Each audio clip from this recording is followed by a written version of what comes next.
Hello, ഇന്നത്തെ വീഡിയോയിലേക്ക് എല്ലാവർക്കും സ്വാഗതം. ഈ കേരളത്തിലെ ജനങ്ങളെ പൊട്ടന്മാരാക്കുന്ന രീതിയിലുള്ള ഒരു പെരുമാറ്റമാണ് നമുക്കിപ്പം പല രാഷ്ട്രീയക്കാരുടെ ഭാഗത്തു നിന്നും നമുക്ക് വന്നുകൊണ്ടിരിക്കുന്നത്. ഇപ്പോൾ കേരളത്തിലെ ജനങ്ങളോട് അവർ തനി പൊട്ടന്മാരെന്നാണ് അവർ വിചാരിക്കുന്നത്. അവരോടുള്ളൊരു ചോദ്യമാണ്, നിങ്ങൾ എന്തിനാ കാറിൽ സഞ്ചരിക്കുന്നത്? നിങ്ങൾക്ക് നടന്നു പോയാൽ പോരെ? അപ്പോൾ ഇനി കേരളത്തിലുള്ള ജനങ്ങൾക്ക് ആർക്കും കാറിൽ സഞ്ചരിക്കാനുള്ള അവകാശമില്ല. നിങ്ങൾ ആരും കാറിൽ സഞ്ചരിച്ചേക്കരുത്. കാറിൽ സഞ്ചരിക്കാൻ പറ്റുന്നവരാരാണെന്ന് ചോദിച്ചാൽ രാഷ്ട്രീയക്കാർ മാത്രമാണ്. അതായത് പല പല ഒരു 10-50 വാഹനങ്ങളുടെ അകമ്പടിയോടുകൂടി റോഡ് മുഴുവൻ അവർക്ക് സഞ്ചരിക്കാൻ വേണ്ടി റോഡ് മുഴുവൻ അവർക്ക് തീരെഴുതിയും കൊടുത്തേക്കാനാണ് അവർ പറയുന്നത്. കേരളത്തിലെ ഒരു സഖാവ് വിജയരാഘവൻ, പുള്ളിക്കാരൻ്റെ ആവശ്യമാണ് ഇനി ജനങ്ങൾ ആരും കാറിൽ പോകേണ്ട കാര്യമില്ല. ഇപ്പോൾ ജോലിക്ക് പോകേണ്ടവരൊക്കെ രാവിലെ വീട്ടിൽ നിന്ന് ഇറങ്ങി അങ്ങ് നടന്നോന്നേ. നിങ്ങൾ എന്തിനാ കാറിൽ പോകുന്നത്? ഇപ്പോൾ വീട്ടിലെ പണിയൊക്കെ തീർത്ത് ഒരു രാവിലെ രാത്രിയിൽ ഒരു 4 മണിയാകുമ്പോൾ അങ്ങ് എഴുന്നേറ്റ് വീട്ടിലെ പണിയൊക്കെ അങ്ങ് തീർക്കണം. സ്ത്രീകളൊക്കെ ആണെങ്കിൽ. പുരുഷന്മാരൊക്കെ ആണെങ്കിൽ അവരുടെ അത്യാവശ്യ കാര്യങ്ങളൊക്കെ രാവിലെ എപ്പോഴാന്ന് വെച്ചാൽ തീർത്തിട്ട് അങ്ങ് ഇറങ്ങി നടന്നോണോന്നേ. അപ്പോൾ രാഷ്ട്രീയക്കാർക്ക് സൗകര്യമായില്ലേ, റോഡിൻ്റെ നടുക്ക് നല്ല പന്തലൊക്കെ കെട്ടി സ്റ്റേജൊക്കെ കെട്ടി മീറ്റിംഗ് ഒക്കെ നടത്തി അവർക്ക് സ്വൈര്യവിഹാരം നടത്താം. അപ്പോൾ അങ്ങനെ ഒരു പ്രസ്താവനയാണ് ഇപ്പോൾ വന്നിരിക്കുന്നത് വിജയരാഘവൻ എന്ന് പറയുന്ന മനുഷ്യൻ്റെ അടുത്തുനിന്ന്. അപ്പോൾ ആ വീഡിയോ നമുക്കൊന്ന് കാണാം. എന്തൊരു ട്രാഫിക് ജാം! അല്ലെങ്കിൽ ഇവിടെ ട്രാഫിക് ജാം ഉണ്ടായില്ലേ? ഇപ്പൊ ഇന്നിവിടെ ഒരു ട്രാഫിക് ജാം ഉണ്ട് നമ്മളെ പൊതുയോഗത്തിൽ നിന്ന്. അല്ലെങ്കിൽ കേച്ചേരിയിൽ ട്രാഫിക് ജാം ഇല്ലേ? എന്ത് ഞാൻ അതിലെ പോണ്ട് ഞാൻ ഇടയ്ക്കാണെങ്കിൽ 10 മനുഷ്യൻ എത്ര സ്ഥലം പോരെ? 10 കാർ പോകാൻ എത്ര സ്ഥലം വേണം നിങ്ങളൊന്ന് ആലോചിച്ച് നോക്കിയേ.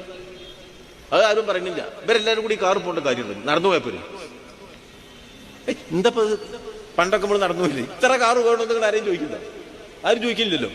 എന്നാ ഇത്ര വലിയ കാർ വേണോ? അത് വേണം.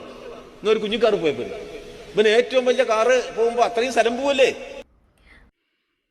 അപ്പോൾ ഇങ്ങനെ ഒരു അഭിപ്രായം അങ്ങേര് രേഖപ്പെടുത്തിയതിനെ കുറിച്ചുള്ള ഒരു സാഹചര്യം എന്താന്ന് ചോദിച്ചാൽ, ഇവര് അതായത് ഡിസംബർ 4-നാണെന്നുള്ള ഓർമ്മ, അവിടെ പാളയം ഏരിയ സമ്മേളനത്തിന് വേണ്ടിയിട്ട് റോഡിലോട്ട് ഇറക്കി ഒരു സ്റ്റേജ് അങ്ങ് കെട്ടി. അതായത് 2 വരി പാതയായിരുന്ന റോഡിൽ ഈ സ്റ്റേജ് കെട്ടിക്കഴിഞ്ഞപ്പോഴത്തേനും അവിടെ ഒരു ലൈനേ ഉള്ളൂ. ഒരു ലൈനിൽ കൂടെ പോകേണ്ട വന്നു വാഹനങ്ങൾക്ക്. അപ്പം ഒരു ലൈന് അടഞ്ഞുപോയി. അപ്പം വളരെയധികം ട്രാഫിക് ബ്ലോക്കാണ് അതുമൂലം ഉണ്ടായത്. അതായത് ഒറ്റ ലൈനിൽ കൂടെ പോകുമ്പോൾ എന്തുമാത്രം ട്രാഫിക് ബ്ലോക്കാണ് വരുന്നതെന്ന് നമുക്ക് മനസ്സിലാക്കാം. ഇപ്പം വൈകുന്നേരമൊക്കെ ആകുമ്പോഴത്തേനും ജോലി കഴിഞ്ഞ് പോകുന്ന ആൾക്കാർ, സ്കൂൾ കുട്ടികൾ, ഇങ്ങനെയുള്ളവരെല്ലാം വളരെയധികം ബുദ്ധിമുട്ടിലായി, വളരെയധികം ട്രാഫിക് ബ്ലോക്കായിട്ട് ഇതിനെക്കുറിച്ച് ഉള്ള ഇങ്ങനെ സ്റ്റേജ് റോഡിലേക്ക് കെട്ടി ശരിയായില്ലെന്നുള്ള അഭിപ്രായം പറഞ്ഞപ്പോഴാണ് ഇങ്ങേര് പറയുന്നത്, അതിന് നിങ്ങളെന്തിനാ എല്ലാവരും കാറിൽ പോകുന്നത് എന്തിനാ? ഞങ്ങൾ മാത്രം കാറിൽ പോയാൽ പോരെ എന്നുള്ളതാണ് പുള്ളിക്കാരൻ്റെ ചോദ്യം.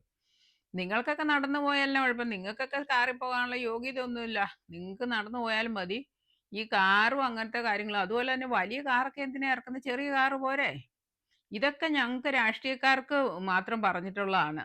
ജനങ്ങളുടെ കയ്യിൽ നിന്ന് നികുതി പിരിച്ച് തട്ടിപ്പും വെട്ടിപ്പും നടത്തി പൈസ എടുത്തിട്ട് ഞങ്ങൾ ഇങ്ങനെ സുഖിച്ച് നടക്കാൻ, നിങ്ങൾ നടക്ക്, കാൽനടയായിട്ട് അങ്ങ് നടക്കുന്നേ എന്നാണ് അവർ പറയുന്നത്. കേരളത്തിലെ ജനങ്ങളെ അങ്ങോട്ട് വിഡ്ഢികളാക്കുക എന്നുണ്ടല്ലോ. ഈ ജനങ്ങളെല്ലാം ഇത് കേട്ടിട്ട് ഇങ്ങനെ മിണ്ടാതെ പ്രതികരണശേഷി നഷ്ടപ്പെട്ട കുറേ ജനങ്ങളുണ്ടെന്നുള്ളതാണ് ഇതിൻ്റെ വേറൊരു.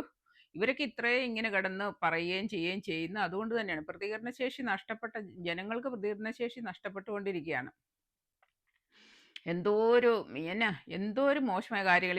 ഇവരൊക്കെ രാവിലെ ഇറങ്ങി നടക്കുവാണോ? ഇവർ ഒരു സ്ഥലത്ത് നിന്ന് വേറൊരു സ്ഥലത്തേക്ക് നടന്നാണോ പോകുന്നത്? എന്നാ പിന്നെ ഇവർ തന്നെ ആദ്യം മാതൃക കാണിക്കട്ടെ, ഇവർ നടക്കട്ടെ. യൂറോപ്യൻ കൺട്രീസിലൊക്കെ അങ്ങനെ ചെയ്യുന്ന രാഷ്ട്രീയ നേതാക്കന്മാരുണ്ട്. സൈക്കിളിൽ പോകുന്ന മുഖ്യമന്ത്രി, അത് പ്രൈം മിനിസ്റ്റർ വരെ ഉണ്ട്.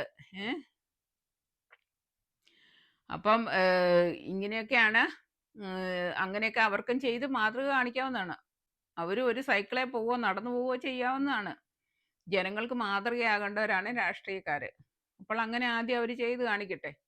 ഇവർക്ക് മീറ്റിംഗ് നടന്നിട്ട് അദ്ദേഹം പറയുന്നതാണ്, ഈ പാവപ്പെട്ട രാഷ്ട്രീയക്കാർക്ക് ഞങ്ങളെ പോലെയുള്ളവർക്ക് ഒരു സ്റ്റേജ് കെട്ടാനെന്ന് പിന്നെ ഉള്ള ഒരു അനുവാദമെങ്കിലും തരൂന്ന്.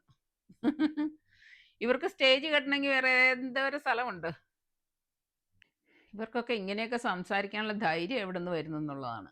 ജനങ്ങൾ എന്നാ അതുപോലെ വിഡ്ഢികളാണ്, അതുപോലെ പൊട്ടന്മാരാണ് ജനങ്ങളെന്നാണ് ഇവരൊക്കെ കരുതുന്നത്. ഇവരൊക്കെ ആരാന്നാ വിചാരിക്കുന്നത്? ഇത് ജനങ്ങളെ പിന്നെ ഇവർക്കൊക്കെ കൊടുത്തിരിക്കുന്ന ഒരു സ്ഥാനവും ഒരു പവറും ഒക്കെയാണ്. അത് ജനങ്ങൾ ജനങ്ങൾ തീരുമാനിച്ചാൽ തിരിച്ചെടുക്കാവുന്നതേ ഉള്ളൂ. ഇവരെയൊക്കെ പൊക്കത്തിലാക്കി വെച്ചിരിക്കുക. ഇങ്ങനെയുള്ള രാഷ്ട്രീയക്കാരെയൊക്കെ ജനങ്ങൾ ബോധവാന്മാരാകണം. ഇവരെ ഒക്കെ ഈ അഹങ്കാരം പിടിച്ച പിന്നെ രാഷ്ട്രീയക്കാരെയൊക്കെ അവരെയൊക്കെ നമ്മൾ ഇവർക്കെതിരെ പ്രതികരിക്കുക, ഇവരെ വോട്ട് ചെയ്ത് ജയിപ്പിക്കാതെ നമ്മൾ വോട്ട് ചെയ്യാതിരുന്നാൽ പോലും കുഴപ്പമില്ലെന്നുള്ളതാണ്. നമുക്കിതൊക്കെ കേൾക്കുമ്പോൾ അങ്ങനെയൊക്കെ ഉള്ളൊരു മനോഭാവം നമ്മൾക്ക് വരുവാണ്. നമുക്ക് അതുപോലെ ദേഷ്യം വരുന്ന ഓരോ വർത്താനം പ്രവൃത്തിയൊക്കെയാണ് ഇവരുടെ അടുത്തുനിന്ന് വരുന്നത്. അപ്പോൾ ഇതിനെക്കുറിച്ചൊക്കെ എല്ലാവരും ചിന്തിക്കുക. അപ്പോൾ ഇതിൻ്റെ കുറച്ച് വീഡിയോ ഭാഗങ്ങളുണ്ട്, അതും കൂടെ ഞാൻ ഇവിടെ കാണിക്കാം. അപ്പോൾ അതൊക്കെ കണ്ടിട്ട് എല്ലാവരും സ്വയം ഒന്ന് പിന്നെ ചിന്തിച്ച് നോക്കുക, ഇവരൊക്കെ എന്താണ്, ഇവർക്കൊക്കെ ഇതിനുള്ള അധികാരവും ഇങ്ങനെയുള്ള ധാർഷ്ട്യമൊക്കെ എവിടെ നിന്ന് വരുന്നു എന്നുള്ളത്. 25 കാർ ഇങ്ങനെ കിടക്കുമ്പോൾ നിങ്ങൾ ആലോചിക്കേണ്ട എന്താ? 25 കാറ് കിടക്കുന്നു എന്നല്ല, 25 ആളെ ഉള്ളൂ എന്നാ. മനസ്സിലായി? ആ കാറിലാരാ മെല്ലെ ഇങ്ങനെ ഉരുട്ടി പോണ്ടാവും. അമ്മായിമ്മേനെ കാണുമ്പോൾ ഞായറാഴ്ച തിരക്ക് കൂടുതലാ.